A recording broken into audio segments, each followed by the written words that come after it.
My dear students, আজকে narration change শেখাবো interrogative সেন্টেন্সের উপরে। এর আগে একটি ক্লাসে অ্যাসার্টিভ সেন্টেন্স নিয়ে শিখিয়েছি। আজকে ইন্টারোগেটিভটা শেখাবো এবং এটা শেখানোর পরে ইন্টারোগেটিভের উপরে আরও একটি সেকেন্ড ক্লাস আনবো, যাতে তোমরা খুব সহজে ইন্টারোগেটিভটা বুঝতে পারো। আর এই বোঝা শেখার জন্য আমার চ্যানেল ঘরে ঘরে ইংলিশটা সাবস্ক্রাইব করবে আর বেল আইকনটাকে প্রেস করবে, যাতে নেক্সট কোনো ভিডিও দিলে তার নোটিফিকেশন তোমাদের কাছে পৌঁছে যায়। দেখো, এই যে বাক্যটা রয়েছে, Suman said to her, can you help me today. এই যে রিপোর্টেড স্পিচটা, এই রিপোর্টেড স্পিচের বক্তাকে সুমন, আমি লিখে দিচ্ছি এটা কি, বক্তা। সুমন এই কথাটা বলেছে, আর সুমনের এই কথাটা শুনছে কে, সেইড টু হার, এইটা হচ্ছে কি শ্রোতা। ঠিক আছে, এবারে দেখো এই যেখানে দেখতে পাচ্ছ এই ইউটা সাবজেক্ট, ঠিক আছে, কিন্তু এই সাবজেক্টের আগে এই যে ক্যান অক্সিলারিটা, মডেল অক্সিলারিটা সাবজেক্টের আগে আছে কেন? যেহেতু এটা ইন্টারোগেটিভ সেন্টেন্স। দেখো, ভয়েস চেঞ্জের ক্ষেত্রে যদি অ্যাক্টিভ ভয়েসে কোশ্চেন মার্কই থাকে, প্যাসিভে কিন্তু সেই ইন্টারোগেটিভ ফর্মে রেখেই প্যাসিভ করতে হয়। কিন্তু ইন্টারোগেটিভ অর্থাৎ এই কোশ্চেনওয়ালা বাক্যের যখন তোমরা ন্যারেশন চেঞ্জ করবে, ডিরেক্ট, এটা ডিরেক্ট স্পিচে আছে, ইনডিরেক্টে যখন যাবে, অবশ্যই এটাকে অ্যাসার্টিভ সেন্টেন্স করে নিতে হবে। তাহলে অ্যাসার্টিভ সেন্টেন্স কাকে বলে? অ্যাসার্টিভ সেন্টেন্সে কি হয়, এই সাবজেক্টটা আগে থাকার কথা, ক্যানটা পরে থাকার কথা। আমরা ঠিক সেটাই করব, এটাকে অ্যাসার্টিভ করে নেব, যাতে লাস্টে কি আসে, ফুল স্টপ আসে। তাহলে আমি এখানে ধরে নেব যে এখানে আসলে এখানে ইউ আছে, ইউটা সামনেই ধরে নেব, আর মনে করব ইউর জায়গায় কি আছে, ক্যান। ইজি ব্যাপার, ক্যান ইউ, ইউর আগে ক্যান আছে বলেই কোশ্চেন, ওইটাকে যেই ঘুরিয়ে নেবো, সাবজেক্ট ইউটাকে আগে আনবো, ক্যানটা যেই পিছিয়ে যাবে, সঙ্গে সঙ্গে এখানে কি চলে আসবে, অ্যাসার্টিভ হয়ে যাবে এবং ফুল স্টপ চলে আসবে। এবারে দেখো, এগুলো আমি আগের ক্লাসে অনেকবার বলেছি, তবু আর একবার বলছি, যারা নতুন দেখছো, আর নতুন যারা দেখছো তাদের ভালো লাগলে কিন্তু আমার চ্যানেলটা সাবস্ক্রাইব করবে, ঘরে ঘরে ইংলিশ। দেখো, I, me, my, we, us, our, এই যে ছটা শব্দ, এই ছটা যে pronoun I, me, my, we, us, our, এগুলো যদি কোটেশনের মধ্যে দেখতে পাও, তাহলে তাদেরকে চেঞ্জ করবে কে, বক্তা। কে সেই বক্তা? সুমন। আর যদি কোটেশনের মধ্যে কিন্তু যদি ইউর থাকে, তাহলে সেই ইউর চেঞ্জটা কে করবে, শ্রোতা। এবার দেখো, ব্যাপারটা আমি ক্লিয়ার করছি। যেহেতু এটা ইন্টারোগেটিভ সেন্টেন্স, কোশ্চেন মার্ক আছে, তাই সেইড টুর জায়গায় তোমাকে লিখতে হবে আস্কড। অ্যাসার্টিভে কি করছিলে? অ্যাসার্টিভে সেইড টুর জায়গায় তোমরা, আমি আগের ক্লাসে অ্যাসার্টিভ করিয়েছি, দেখে নিও। অ্যাসার্টিভ করলে সেইড টুর জায়গায় এই রিপোর্টিং ভার্বের জায়গায় টোল্ড আসে। আবার যদি সেইড টু না থেকে শুধু সেইড থাকে অ্যাসার্টিভের ক্ষেত্রে, তাহলে সেইডটা সেইডই থাকবে। কিন্তু ইন্টারোগেটিভের ক্ষেত্রে সেইড টু থাক বা শুধু সেইড থাক, আস্কড তোমাকে লিখতেই হবে। তাহলে আমি এই অবধি যে কোটেশনের আগে পর্যন্ত যেখানে এই বক্তা সুমন আছে আর শ্রোতা হার আছে, এগুলো লিখে নেবো, শুধু সেইড টুটাকে রিপ্লেস করবো কি দিয়ে, আস্কড দিয়ে। দেখো আমি লিখে নিচ্ছি। দেখো, এই যে said to, total said to, তার বদলেই আমি কি বসিয়ে দিলাম, আস্কড। আস্কডের পরে কিন্তু খবরদার আর টু দেবে না, কারণ এই দুটোরই বদলে কে আসছে, আস্কড। আর তার আগে বক্তা সুমন বসিয়ে দিলাম, আর এখানে শ্রোতাকে হার বসিয়ে দিলাম। এইবার অ্যাসার্টিভের ক্ষেত্রে খেয়াল করো, এখানে আমি বলেছিলাম আগের ক্লাসে, অ্যাসার্টিভ বলে অর্থাৎ এখানে যদি ফুল স্টপ থাকতো, এই যে কমা কোটেশনের এই যে প্লেসটা না, এই কানেক্টিং প্লেসটা, ওখানে দ্যাট আসতো। কিন্তু এটা তো অ্যাসার্টিভ নয়, এটা তো ইন্টারোগেটিভ। তাহলে আমার এখানে দ্যাট আসবে না, কি আসবে, ইফ। একটা ইফ আসবে, মনে থাকবে, এই ইফটা আসবে। তাহলে এখানে আস্কড এলো আর এখানে ইফ এলো। আর তারপরে আমি ঢুকে যাচ্ছি কি, কোটেশনের মধ্যে। আমাকে ন্যারেশন চেঞ্জের ভাইটাল পোর্শনে এবার আমরা ঢুকছি। দেখো, ক্যান ইউকে কিন্তু অলরেডি আমরা ঘুরিয়ে করে নিয়েছি কি, ইউ ক্যান। যদি এখানে থাকতো উইল ইউ, ঘুরিয়ে নিতাম ইউ উইল। যদি থাকতো হ্যাভ ইউ, ঘুরিয়ে নিতাম ইউ হ্যাভ। যদি থাকতো আর ইউ, ঘুরিয়ে নিতাম ইউ আর। ঠিক আছে, এবার এখানে একটা ইউ রয়েছে। দেখো, কোটেশনের মধ্যে এই যে ইউ রয়েছে, ইউরা তিন ভাই, ইউ, ইউর। এটা সাবজেক্ট, এটা অবজেক্ট, এটা পজেসিভ। তখন তোমার প্রশ্ন আসতে পারে যে স্যার, এটাও তো সাবজেক্টটাও ইউ, অবজেক্ট টু ইউ, এক নম্বর ফর্মটা ইউ, দু নম্বর ফর্মও ইউ, কি করে বুঝবো এটা কোন ইউ, সাবজেক্ট না অবজেক্ট? এর বোঝার কি আছে, ভার্বের আগে সামনে বসে আছে, মানে কি, এটা কত নম্বর ইউ, এটা এই এক নম্বর ইউ, মানে সাবজেক্ট ইউ। তাই আমি এর নাম্বারিং কি করে দিলাম, এক নম্বর করে দিলাম। এইবার আমি বলেছি কোটেশনের মধ্যে, এগুলো সব কিন্তু কি, কোটেশনের মধ্যে যদি ইউর থাকে, এই যে আমি কথা বলছি, আমি যদি আমার যে স্টুডেন্ট যে আমার কথা শুনছে, আমি কি বলবো আই কাম হেয়ার, নাকি আমি বলবো ইউ কাম হেয়ার? তাহলে ইউটা আমি যদি বক্তা হই, আমি ইউ নিশ্চয়ই কাকেই বলছি, শ্রোতাকে। তাহলে এই ইউ এই সুমন এই ইউ শব্দটি প্রয়োগ করে কাকে বুঝিয়েছে? এই শ্রোতাকে। তাহলে ইউ যেহেতু এই শ্রোতাকে ইন্ডিকেট করছে, তাহলে শ্রোতার দায়িত্ব ইউটাকে চেঞ্জ করার। এবারে দেখো অলরেডি আমরা বুঝে গেছি যে এই ইউটাকে তো আমি সামনে নিয়ে এলাম ইউ কেন না, আমার ন্যারেশন যখন ডিরেক্ট থেকে ইনডিরেক্ট হবে কোনো কোশ্চেন মার্ক রাখা যাবে না, ফুল স্টপে আনতে হবে। আর এই ফুল স্টপে আনার জন্যই আমি সাবজেক্ট ইউটাকে সামনে এনেছি। এবার আমি বলেছি কি, কোটেশনের ভেতরে এই তিনজনের কেউ যদি থাকে তাদের চেঞ্জ করবে কে? শ্রোতা। কে শ্রোতা এখানে? হার। তাহলে এই হার ইউকে চেঞ্জ করবে, ইউ কিন্তু আর থাকবে না। এইবার হার যখন ইউকে চেঞ্জ করবে তখন হার ইউকে কোশ্চেন করবে যে ইউ, তোকে তো আমি চেঞ্জ করবো, আমি শ্রোতা। কারণ কোটেশনের ভেতরে ইউ থাকলে তাকে চেঞ্জ করার দায়িত্ব কার? শ্রোতার। তা তুই কত নম্বর? ইউ উত্তর দিচ্ছে বস আমি তো 1 নম্বর। ওকে, তখন হার বলছে আচ্ছা তুই যখন 1 নম্বর হবি, দেখ আমি নিজে কিন্তু কত নম্বর? আমি নিজে কি 2 নম্বর। কিন্তু তুই যদি 1 নম্বর হোস, চিন্তা করিস না আমি নিজে যেতে পারবো না, কারণ খাপে খাটবে না, তুই 1 নম্বর আর আমি 2 নম্বর। তবে তুই চিন্তা করিস না, তুই যদি 1 নম্বর হোস তোর সাথে অ্যাডজাস্ট হবে, আমরা তো 3 ভাই, সি হার। তাহলে হার বলছে আমারও তো একটা 1 নম্বর ভাই আছে, কে সেটা? সি। আর তুইও কত নম্বর? 1 নম্বর। তাহলে তোর সাথে অ্যাডজাস্ট হার বলছে আমি হতে পারবো না, কিন্তু আমার 1 নম্বর ভাই সি কিন্তু ওখানে অ্যাপ্রোপ্রিয়েট। 3 ব্রাহ্মণ ভাইয়ের মধ্যে যে কোনো একজন গেলে পুজো তো হবে। সুতরাং আমি হারের বদলে সিটাকে আনবো, যেহেতু এই ইউকে হার চেঞ্জ করবে, যেহেতু ইউটা 1 নম্বর, তাহলে হারের 1 নম্বর ফর্ম কে? সি। তাহলে হার নিজে বসবে না, এখানে কে বসবে? তাহলে বসবে সি। ওকে, সি বসে গেল। সি বসার পরে এবার এই ক্যানটা পিছনে এসেছে। দেখো আমি লিস্ট দিয়ে দিয়েছি, ক্যান থাকলে কি করতে হয়? কুড। কেন ক্যান থাকলে কুড হবে? এই যে রিপোর্টিং ভার্ব সেই টু, এই সেই টু যেহেতু এটা পাস্টে আছে, কোটেশন যেই উঠে যাবে এই পাস্ট ফর্ম তার ক্ষমতা ঘাটিয়ে ভেতরের ভার্বগুলোকে পাস্টীকরণ করবে, তবে প্রথম ভার্বটাকে সে পাস্ট ফর্ম করতে পারবে।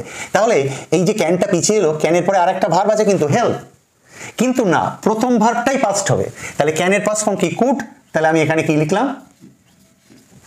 কুড লিখে দিলাম। যেই কুড লিখে দেবো, পরের ভার্ব হেল্প তাকে কিন্তু আর পাস্ট ফর্মে নিয়ে যাওয়া যাবে না, কারণ যে কোনো একজনই পাস্ট হবে, এবং সেটাকে প্রথম ভার্বটা ক্যানটা কুড।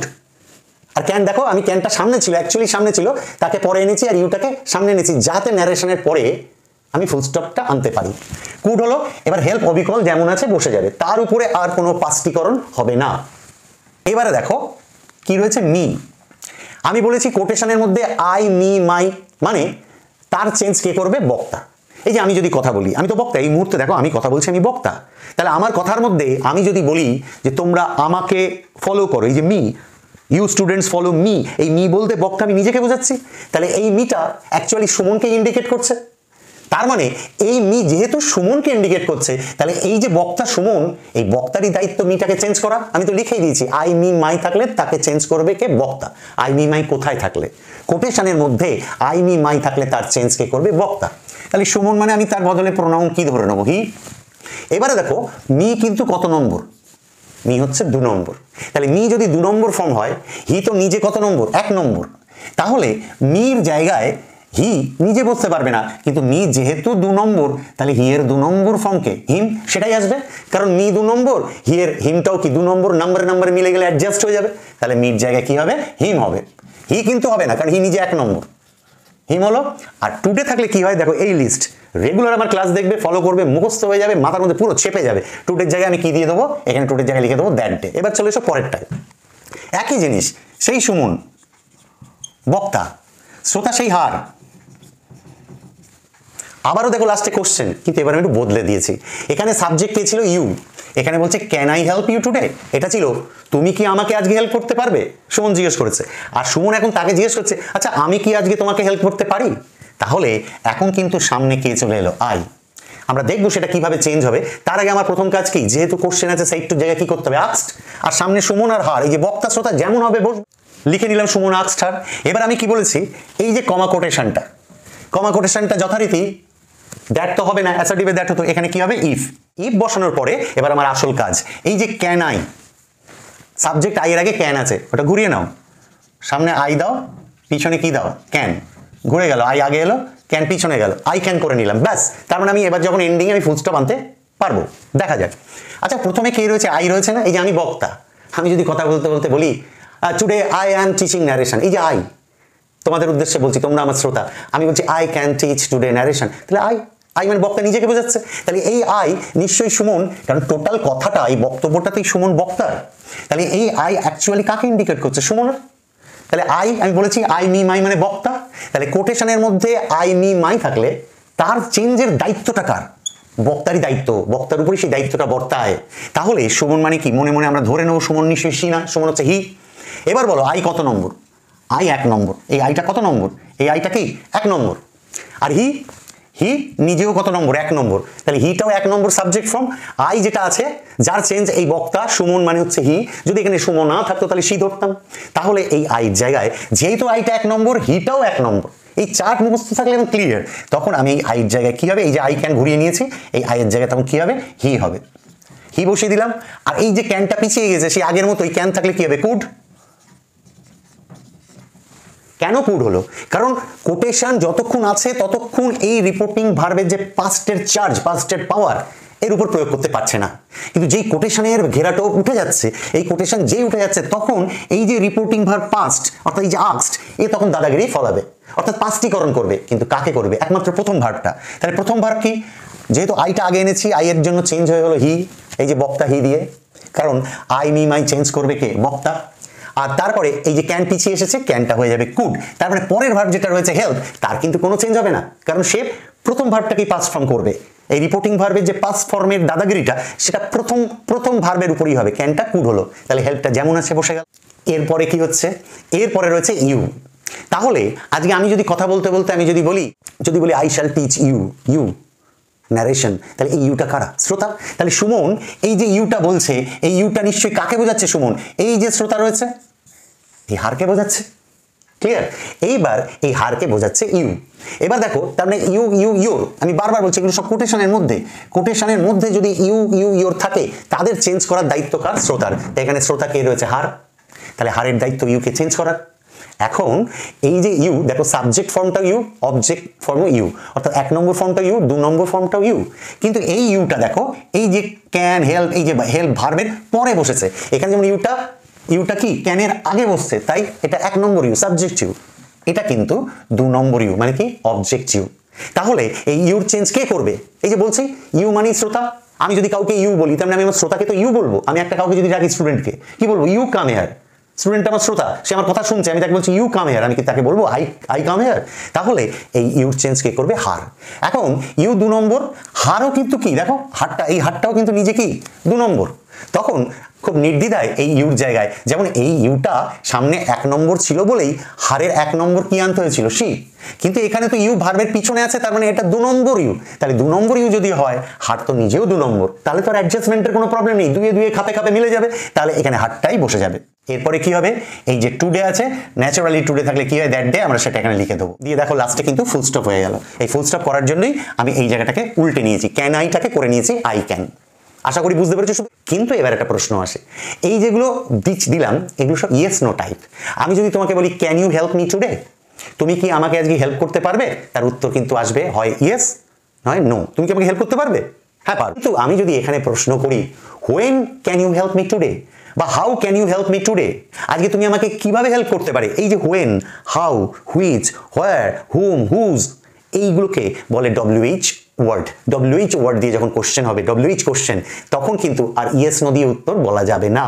আমি যদি কোনো একটা স্টুডেন্টকে জিজ্ঞেস করি, তাকে জিজ্ঞেস করছি হোয়াট ইজ ইউর নেম, তোর নাম কি, হোয়াট ইজ ইউর নেম, সে যদি উত্তর দেয় ইয়েস, বা যদি বলি হোয়ার আর ইউ গোয়িং, নো, হবে না। তাহলে ইয়েস নো টাইপ দিয়ে কোশ্চেন থাকলে, সোজা কথায় শুরুতে যদি WH ওয়ার্ড না থাকে, তাহলে তুমি এইখানটায় এই যে কমা কোটেশনের জায়গাটায় ইফ দেবে। এখন ধরে নাও এইখানটায় এই ক্যান ইউ হেল্প মির আগে এখানে একটা রয়েছে, মনে করো এইখানে যেটা আমি ছিলাম yes no type, can you help me today, এখন রয়েছে how can you help me today, আজকে তুমি আমাকে কিভাবে হেল্প করবে। একদম সেম জিনিস মাই ডিয়ার স্টুডেন্ট, সেই ক্যান ইউ কে তুমি করবে ইউ ক্যান, মানে একদম সেম নিয়ম, একদম সেম নিয়ম। শুধু যদি এই WH শব্দ থাকে, হাউ, হোয়েন, হুইচ, হোয়ার, এইসব যদি থাকে, ঠিক এই কমা কোটেশনে তুমি যেখানে ইফটা, শুধু যদি WH শব্দটা থাকে, তাহলে যে জায়গাটা তুমি ইফ লিখছিলে খবরদার সেখানে ইফ লিখবে না। সেম জিনিস, সেই যদি হাউ দিয়েও কোশ্চেন থাকে, সেই ক্যান ইউকে তোমার ঘুরিয়ে অ্যাসার্টিভ ইউ ক্যান করে নিতে হবে, শুধু ইফের বদলে কি দিয়ে দেবে? হাউ। এখানেও তাই, এখানে যদি মনে করো যে একটা হোয়েন, বা যদি থাকতো হোয়াই, কেন পারবো, এই যে যদি একটা ওয়াই থাকে বা হাউ থাকে, ওয়ার থাকে, উইচ থাকে, যাই থাকুক, তখন এই ইফটা বাদ গিয়ে এখানেই জাস্ট এই জায়গাতেই তোমার এই ডব্লিউ শব্দটাই কি বসে যাবে, ব্যাস।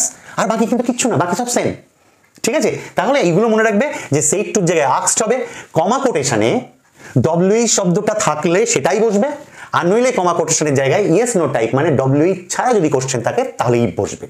আর কি, আর can you, will you, are you, am I, can I, shall I এরকম যদি থাকে ওইটাকে ঘুরিয়ে নেবে, ব্যাস।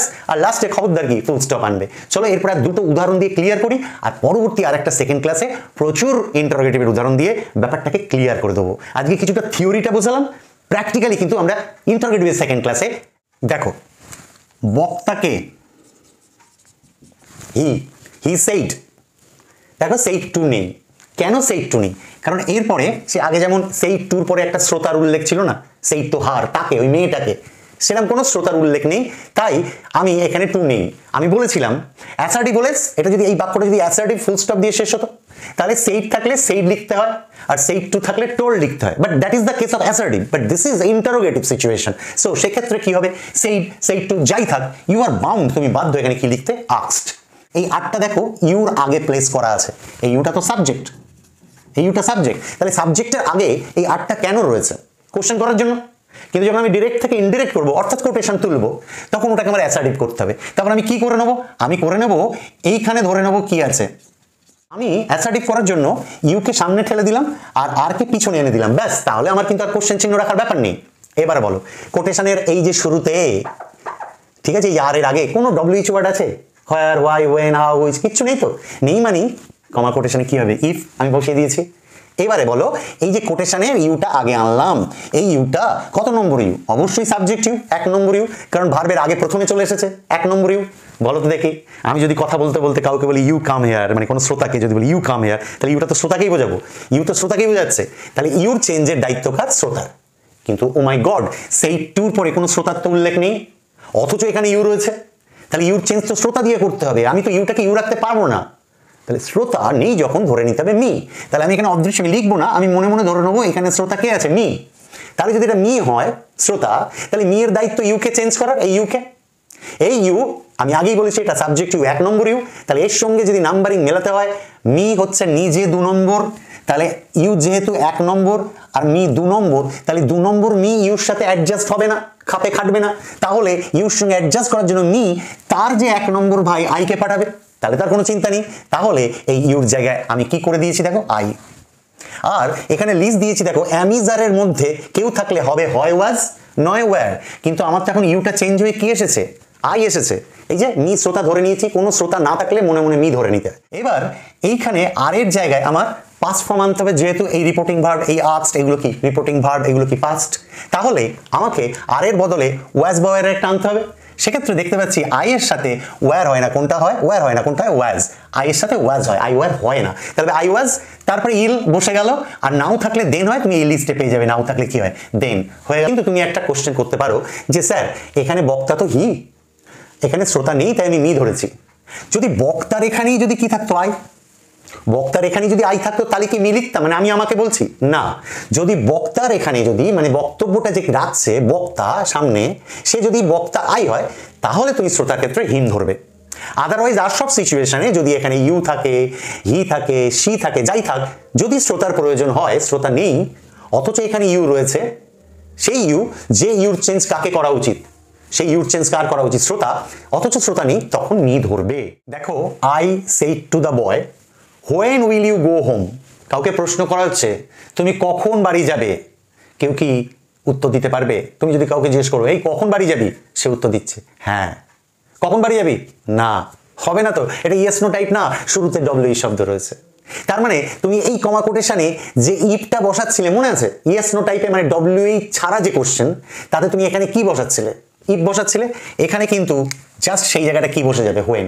আর এই যে লাল গোলগুলো যেগুলো দিয়েছি এইগুলো আমাকে চেঞ্জ করতে হবে, তার মানে সেই টুর জায়গায় কি হবে, আক্সড। আর এই যে কমা কোটেশন প্লাস হোয়েন, যে জায়গাটায় আগে কি আসছিল ইফ, এবার আর সেটা আসবে না, ডাইরেক্ট এই হোয়েনটাই কি বসে যাবে, কমা কোটেশন কি উঠে যাবে। কিন্তু সেই তো মূল মন্ত্র ইন্টারোগেটিভে, কোশ্চেনে তোমার কি রাখলে হবে না, ফুল স্টপ অ্যাসার্টিভে আনতে হবে। তাই জন্য আমি কি করলাম, উইল ইউটাকে ঘুরিয়ে ইউ আগে আনলাম আর উইলটাকে কি পিছনে দিলাম। এবার আর কি ব্যাখ্যার দরকার আছে, অনেকক্ষণ তো বললাম। এই ইউটা দুরকম ইউ হয়, এটা সাবজেক্ট ইউ, দেখো উইলের আগে আছে, হ্যাঁ, তাহলে এটা 1 নম্বর ইউ। তাহলে এই ইউর চেঞ্জ কে করবে, শ্রোতা। তাহলে এই ইউকে চেঞ্জ কে করবে, এই বক্তা না শ্রোতা? আমি তো লিখেই দিয়েছি কোটেশনের ভেতরে ইউ ইউ ইউর থাকলে তাদের চেঞ্জ করার দায়িত্ব কার, শ্রোতার। দেখো তো এখানে শ্রোতা কে আছে, দ্য বয় আছে। তাহলে বয় মানে কি, হি। আর এই ইউটা কিন্তু কত নম্বর, 1 নম্বর। আর হি সে নিজেও কত নম্বর, হ্যাঁ 1 নম্বর। তাহলে আর কোনো চিন্তা নেই, হি বলছে কোনো চিন্তা নেই, তুই 1 নম্বর, আমিও 1 নম্বর, ইউ সাবজেক্ট আমিও সাবজেক্ট ফর্মে আছি, তাহলে ডাইরেক্ট হিউ জায়গায় হিটাই বসবে। আজকে দ্য বয়ের এখানে যদি গার্ল থাকতো না, তাহলে এখানে কি আসতো জানো, তখন কি আসতো, শি। ইজি ব্যাপার। তাহলে এখানে হি বসে গেল। এইবার ইউ তো আগে এসেছে, এবার উইল পিছনে গেছে। অনেকে কি করে, ইউটাকে চেঞ্জ করে ডাইরেক্ট গোতে চলে যায়, উইলকে ব্রাত্য করে দেয়, উইলকে ফরগেট করে দেয়। না, উইলটা তো পিছনে আনা হয়েছে, তাকে অবহেলা কেন? তাহলে সেই উইলটা কি হয়ে যাবে, উড। এই যে লিস্টে দেওয়া রয়েছে শ্যাল উইল যাই থাক, তুমি কি করবে, উড। যেই উড হয়ে গেল, এই যে রিপোর্টিং ভার্ব কোটেশন উঠতেই ভেতরে তার পাস্ট ফর্মে দাদাগিরি করলো, পাস্টিকরণ করলো, উইলকে উড করলো, কিন্তু যে কোনো একজনকেই করবে।